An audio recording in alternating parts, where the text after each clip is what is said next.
예레미야 50장 17절부터 20절까지를요. 저희 같이 한 절씩 번갈아 가면서 읽고요. 제가 한글과 영어를 준비했는데 I couldn't prepare Chinese letters. 그래서 저희 같이 한 절씩 번갈아 가면서 읽고요. 20절은 다 같이 읽겠습니다. 이스라엘은 흩어진 양이라 사자들이 그를 따르도다. 처음에는 아수르 왕이 먹었고 다음에는 바벨론의 느부갓네살 왕이 그의 뼈를 꺾도다. 그러므로 만군의 여호와 이스라엘의 하나님이 이와 같이 말하노라.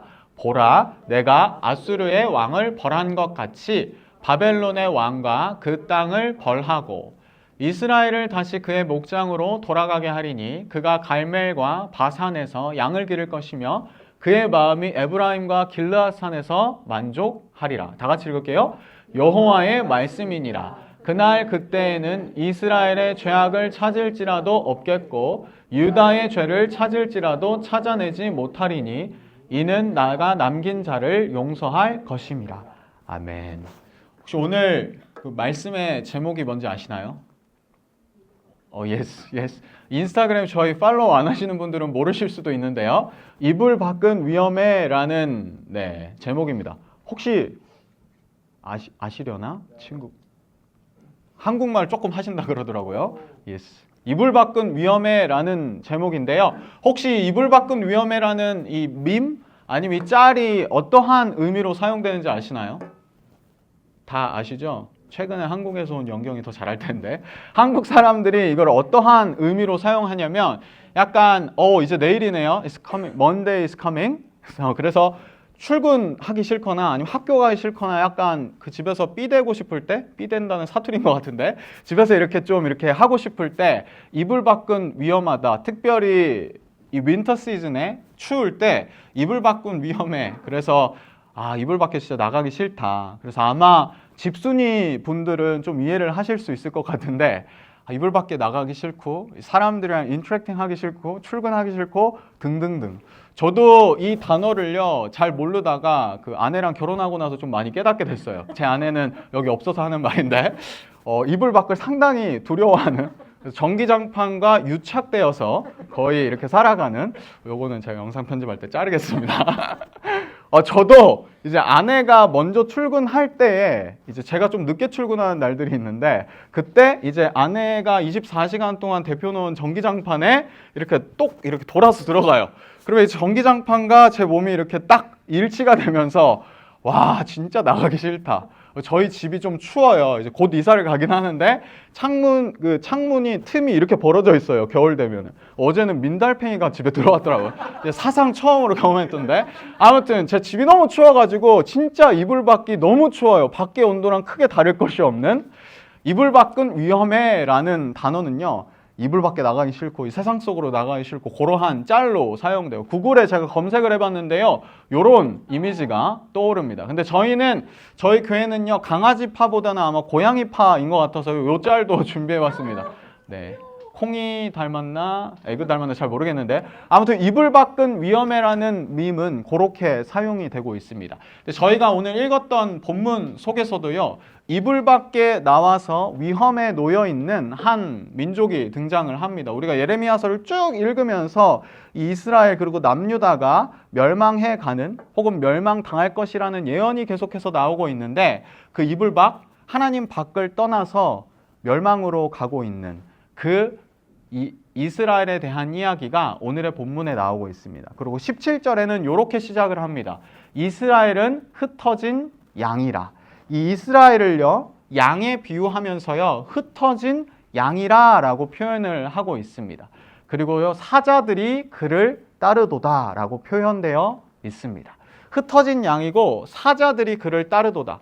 아마 우리가 다 알겠지만 이 사자는요 이스라엘을 계속해서 공격하고 위험하는 여러 이방 민족들, 특별히 본문 속에서는 바벨론, 이스라엘을 계속해서 위협했던 그 의미인데요. 약간 양과 어떠한 맹수들의 이러한 관계를 통하여서 이 장면을 묘사하고 있어요. 혹시 동물의 왕국 세대 아니신 분들도 있는 것 같고 동물의 왕국을 아시는 분들이 있는지 모르겠지만 사자나 뭐 이렇게 맹수들이요. 양들이나 아니면 물소 이러한 그 뭐라 그럴까 먹잇감들을 사냥할 때 사냥의 전략이 어떠한 거를 보면은 일단은 그 물소 혹은 양떼들의 약한 양이 있는가 혹은 약한 타겟이 있는가를 일단 파악을 해요. 야, 걸음이 조금 느린 아이 같은. 그러고 나서 이 사자나 아니면 맹수들이 막 몰이를 해요. 오르렁 이렇게. 그러면은 이 흩어진다 그러잖아요. 그 양떼들 중에 아니면 물소떼들 중에 이렇게 흩어지게 돼요. 그리고 걸음이 느리거나 좀 불편한 사람은 약간 뒤처질 거 아니에요? 그때 사냥을 해요. 마치 그 동물의 왕국의 장면을 묘사하듯이 이스라엘이 여러 이방 민족들의 공격과 위협을 받고 흩어진 장면을 묘사하고 있습니다. 그리고 아수르 왕이 이스라엘의 역사를 잘 아시겠지만 아수르에 의해서 북이스라엘이 기원전 722년경에 멸망당했고요. 그리고 바벨론에 의해서 결국에는 남유다도 버티다 586년에 이거 저 신학교 때 586 컴퓨터 이렇게 외웠었는데 586년에 기원전 바벨론의 멸망을 당하게 됩니다. 오늘의 본문은요. 그리고 쭉 사실 46장부터 예레미야서 51장까지는요. 어떻게 하나님께서 이 이방 민족들을 심판하실 건가? 어떻게 보복하실 건가에 대한 내용이 나오고 있어요. 사실 지난주 원영 목사님의 설교도 그 본문도 암몬 족속을 어떻게 하나님께서 심판하실 건가에 대한 내용이고요. 스페시픽하게 오늘의 본문 50장, 51장 이 본문들은 바벨론을 끝판왕이었던 그 바벨론을 하나님께서 어떻게 멸하실 건가에 대한 내용이 나오고 있습니다. 그래서 18절을 보면요. 그러므로 만군의 여호와 이스라엘의 하나님이 이와 같이 말하노라. 보라, 내가 아수르의 왕을 벌한 것 같이. 아수르는 북이스라엘을 멸망하게 했던 이방 민족이죠. 아수르의 왕을 벌한 것 같이. 그리고 46장부터 51장까지 10개의 이방 민족들을 하나님께서 심판하시는 내용이 나오는데 그 이방 민족들을 멸망시키고 벌하였고 심판하였던 것과 같이 바벨론의 왕과 그 땅을 벌하겠다라는 하나님의 선언이 예레미야 선지자를 통해서 선포되고 있습니다. 근데요, 여기서요, 사실 저는 이 쭉 46장부터 이 본문들을 묵상해 오면서요, 제 안에 한 가지 좀 질문, question이 들었어요. 사실은요, 아까 17절에 사자들이, which is 뭐 사자들 아니면 이방 민족들이 이렇게 이스라엘 백성들을 흐트러뜨렸다고 하는데 사실은 그 원인이요. 이스라엘 백성들에게 있었어요. 그 하나님께서 이방 민족들을 통하여서 이스라엘과 남유다를 치셨던 이유가 이스라엘에게 있었던 거죠.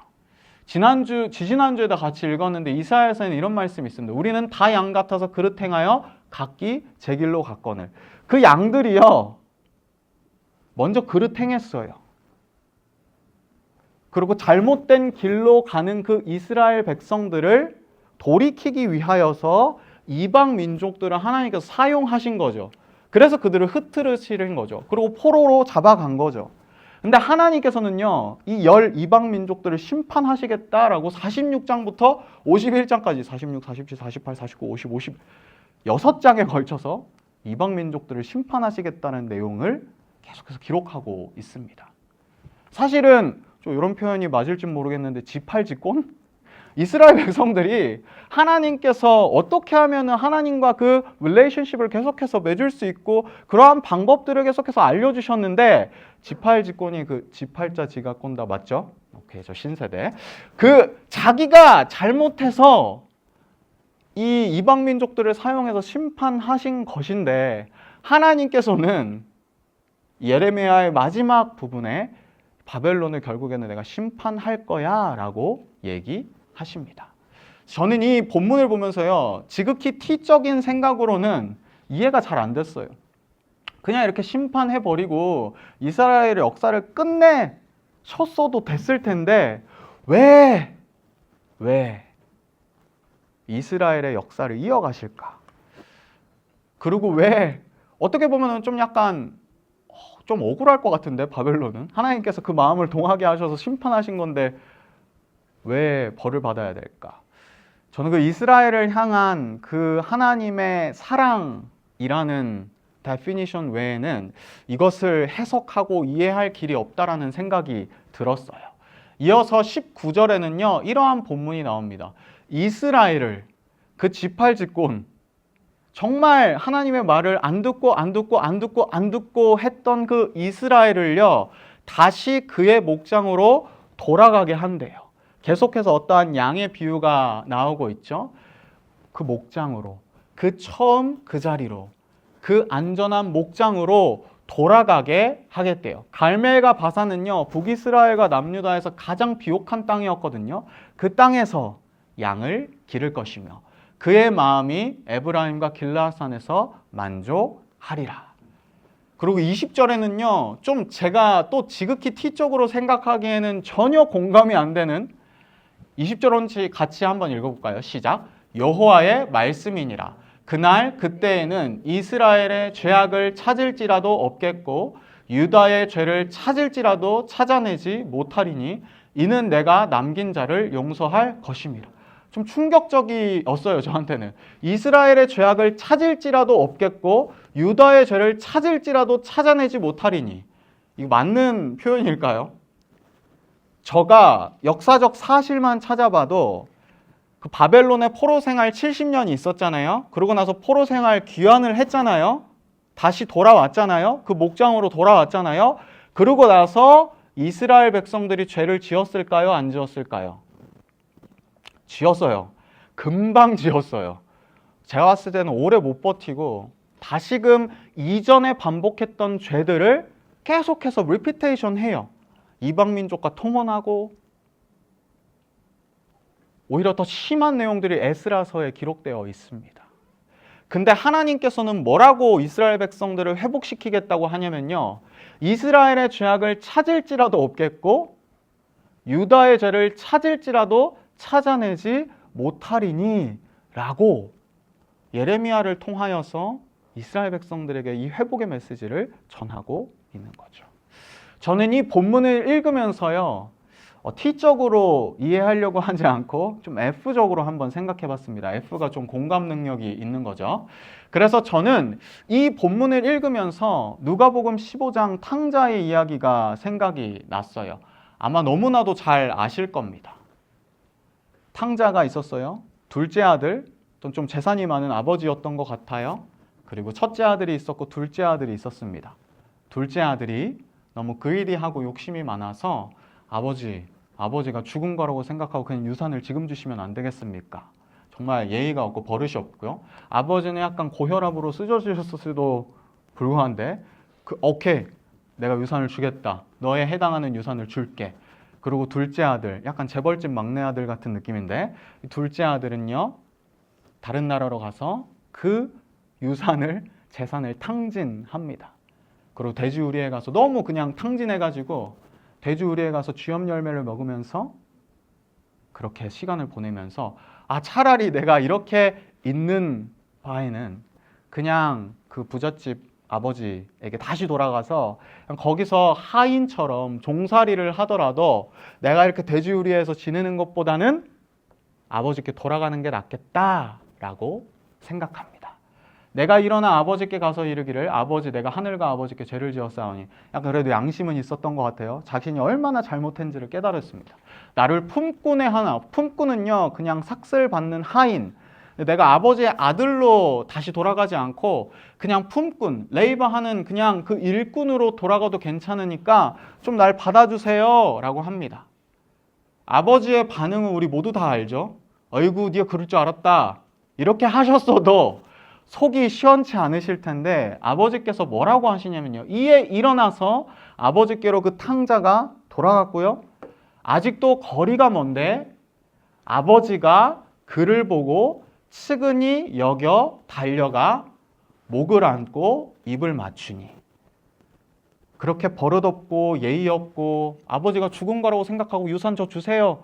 그리고 그 많은 유산을 탕진했던 그 둘째 아들이 아버지께 돌아오자 그 아버지는 그냥 잘못을 따지지도 않고 묻지도 않고 거리가 먼데 그 아들을 보고 측은히 달려가 목을 끌어안고 입을 맞춥니다. 이것이 하나님의 사랑이지 않을까라는 생각이 들어요. 그 둘째 아들이요, 돌아오고 나서 어떻게 생활했는지는 이 비유에 나와 있지는 않아요. 근데 저희 아들들의 특성을 아시잖아요. 아들들은요, 잘 변하지 않죠. 딸들도 잘 변하지 않죠. 인간은 잘 변하지 않아요. 아마 둘째 아들이 저렇게 아버지께서 이렇게 다시 embracing 해주셨어도 아버지 좀 남은 돈 더 없어요? 이러면서 또 똑같은 리피테이션을 했지 않을까라는 생각이 들어요. 근데도요, 그 아버지는요, 다시 돌아오는 그 둘째 아들을 그냥 맞아주십니다. 두 팔 벌려 안으시고 입을 맞추십니다.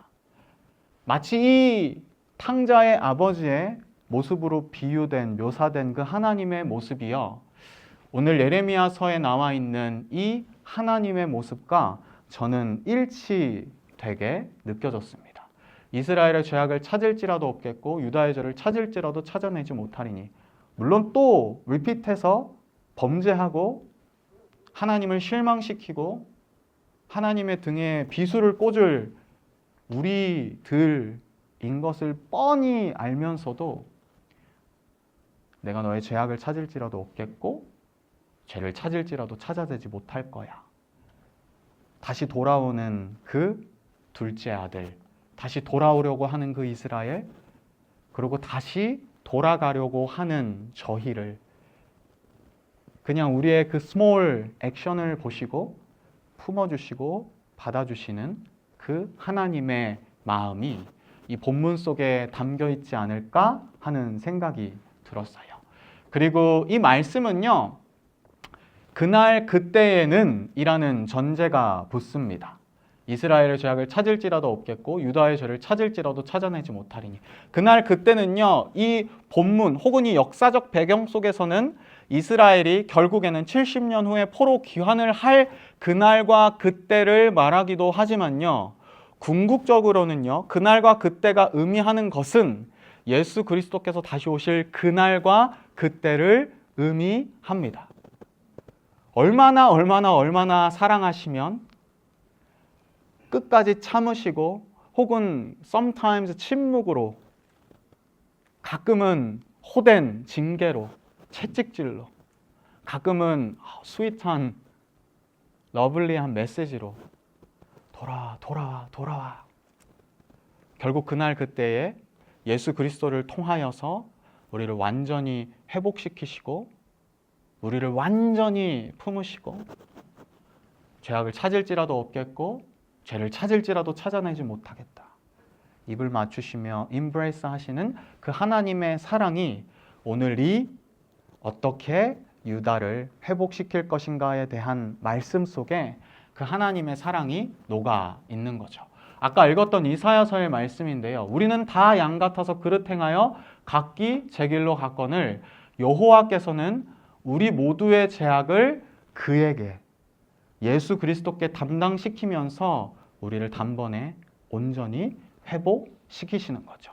사실은 이 바벨론 포로의 역사는요, 어떻게 보면 우리가 살아가는 이 삶과도 연관지어서 생각해 볼 수 있지 않을까 싶어요.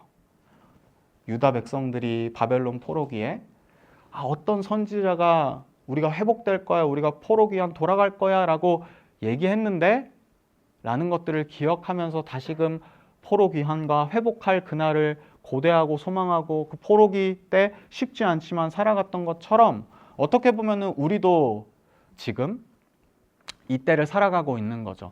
그날 그때에 다시 오실 예수 그리스도를 기다리며. 그래서 저희는요, 날마다 그 긍휼하심, 우리를 품으시는, 우리에게 입맞추시는, 우리를 예수 그리스도를 통하여 용서하시고 우리를 받아들이시는 그 하나님의 긍휼하심을 받고 때를 따라 돕는 은혜를 얻기 위하여 은혜의 보좌 앞에 담대히 나아가는 거죠. 다시금 우리는요, 둘째 아들처럼 혹은 이스라엘처럼 계속해서 배반하고 반역하고 뒤통수 때리고 그러지만 다시금 하나님 앞에 내가 정말 몹쓸 짓을 하였구나. 아들의 자격이 전혀 없는데, 딸의 자격이 전혀 없는데, 그럼에도 불구하고 예수 그리스도의 십자가를 의지해서 담대히 하나님 앞에 나아가는 거죠. 그 하나님의 정말 품으시는 사랑이 우리의 마음 가운데에 가득했으면 좋겠습니다.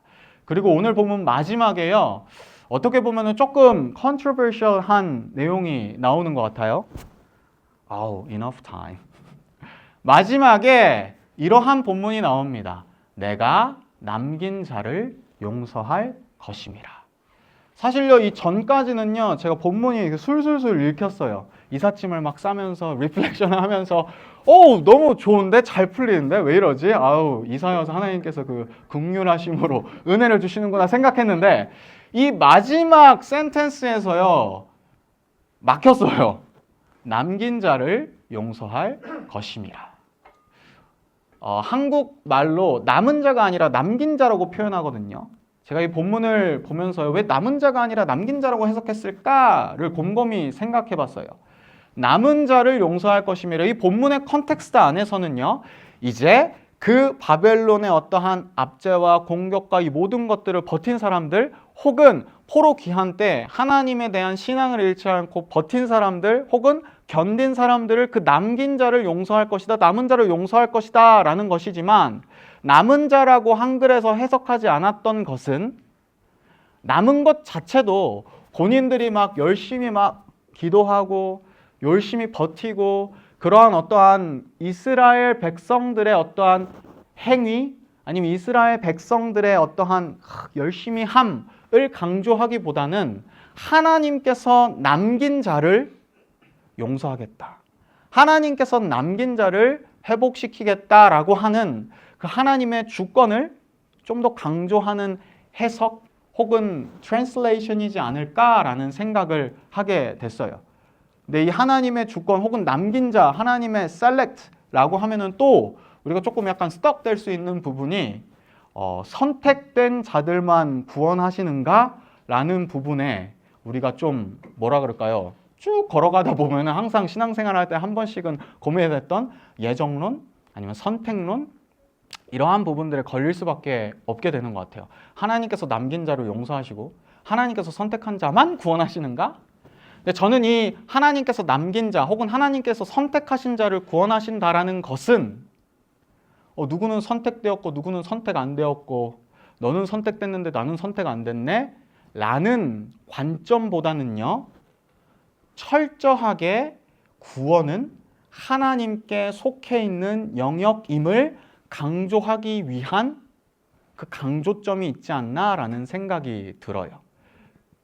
왜냐하면 이 하나님께서 남긴 자를 구원하고 용서하신다라는 이러한 어떠한 논리가 성립이 되면 누가 구원을 받는지 우리의 지식으로는 알 수 없잖아요. 온전히 하나님만 아시는 거잖아요. 그래서 그 하나님의 주권에 우리는 순응하고 순종하고 순복할 수밖에 없는 거죠. 그리고 프랙티컬한 측면에서요, 우리가 복음을 전할 때 예정론이요, 남긴 자를 구원하고 선택한 자만 구원하겠다는 게 정말 스톱돼요. 왜냐면 내가 열심히 복음 전했는데 이 사람 하나님이 선택 안 했으면 어떡하지? 근데 이걸 반대로 생각해 보면요, 하나님께서 누구를 선택하시고 누구를 구원하실지 모르는 거예요. 우리의 지식으로는 하나님만 아시는 거죠. 그 선택한 사람이 모두일 수도 있고요. 그래서 우리는 우리의 관점에서 프랙티컬한 영역 속에서 최선을 다해서 복음을 전하는 거죠. 그 사람도 하나님의 복음을 듣게 하기 위하여서 하나님의 주권이고 하나님께 달려 있는 것이니까. 저는 이 본문이 저에게 이렇게 다가왔던 것 같아요. 그러면서 이 남긴 자라는 표현이요, 제 마음속에 계속 남아 있었어요. 그리고 우리가 이 세상을 살아가는 이유를 다시금 고민하게 되었어요. 이거는 바벨론 포로기에 대한 이야기이기도 하지만 동시에 이 땅을 살아가는 우리에게도 적용되는 말씀인 것 같아요. 하나님께서 이 땅 가운데 남겨놓은 자들, 이 누군지는 우리 모르잖아요.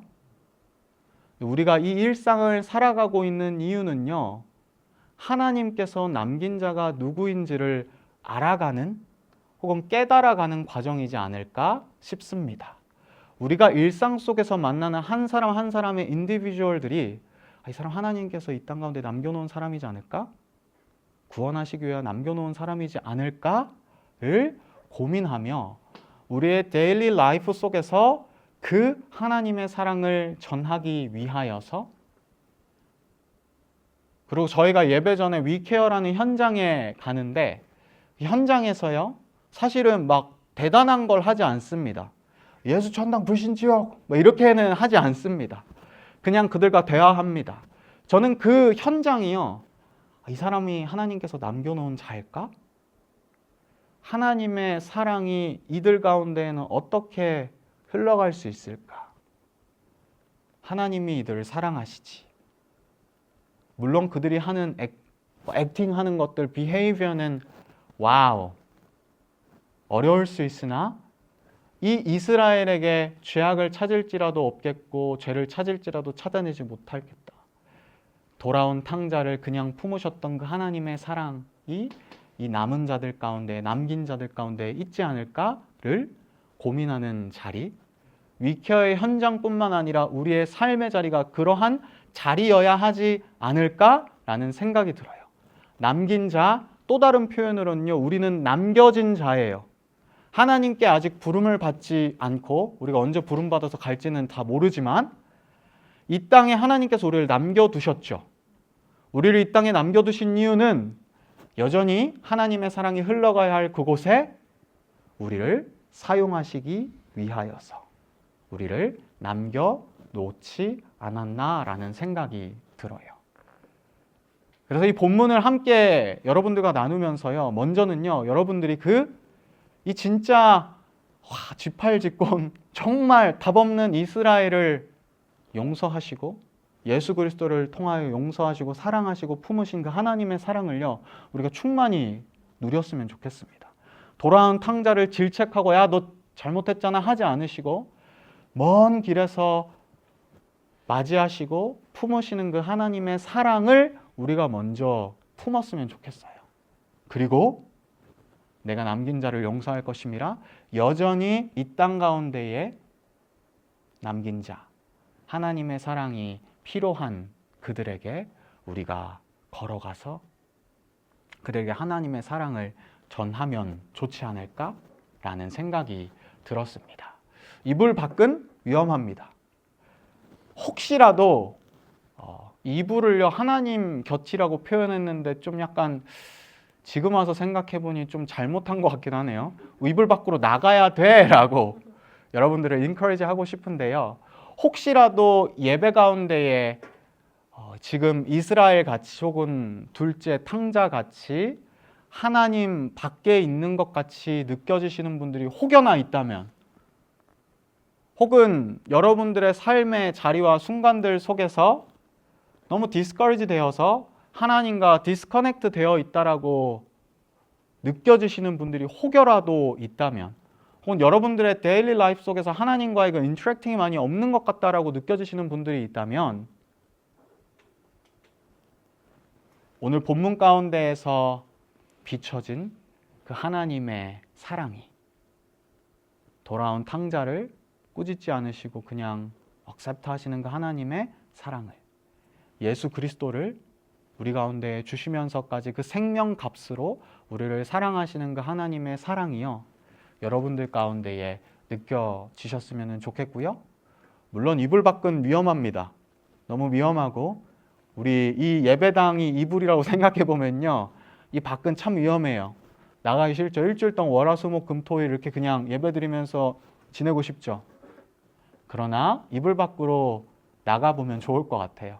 여전히 하나님의 사랑이 reach 되어야 할 그곳, 혹은 이미 하나님의 사랑이 전해지고 있는 그곳 가운데 우리도 같이 가서 그 가운데에서 남겨진 자들을 위하여 하나님의 사랑을 나누는 일들이 이번 일주일 동안 가득했으면 좋겠습니다.